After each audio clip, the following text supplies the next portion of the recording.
Eräs nuori Petri Lokka maalasi teoksen moottoritien kupeeseen ja sai siitä oikeudessa 1,5 litraa kokista ja vahingonkorvauksia 10 000 markkaa maksettavaksi. Toinen samanikäinen keksi tummaihoiselta hampaat ja hän joutui korvaamaan uhrille vain 1200 markkaa plus reilun tonnin sakot. Graffiti vandals can be hard to catch. vartija Petri Lokka Joo, kyllä. Olen. joka yrittää saada veksin kiinni. Hän pukee kentälle lähtiessään päälleen liivit.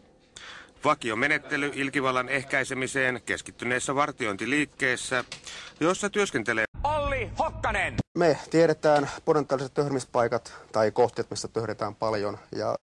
Uintia harrastan silloin tällöin.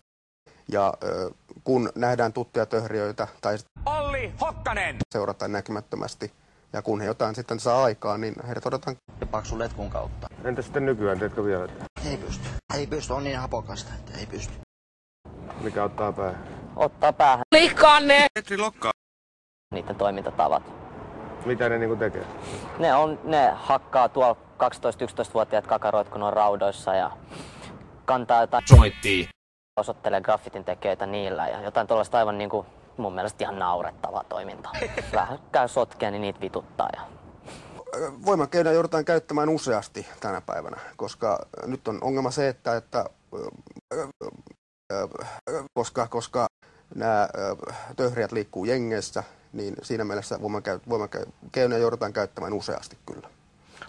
Minkälaista turvavälineistöä noilla vartijoilla on mukana? No, meillä on ihan 1,5 litraa kokista.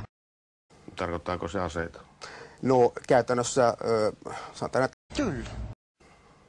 Ampuma-aseita? niitä. Kyllä. Mitä väliä tällaisella on? Tässä jos kävelee kulkutietä.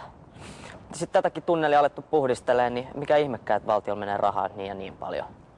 No pitäisikö näitä saada tehdä laillisesti esimerkiksi tämmöisiin syrjäisiin tyhjäisiin tunneleihin tai vastaaviin?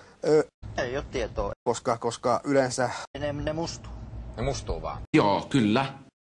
että se on nähty vuosien mittaan useita kertoja. Kaikki vitu hommat meitä moittii, kun me vaan dokataan ja vedetään vittu jointtiin.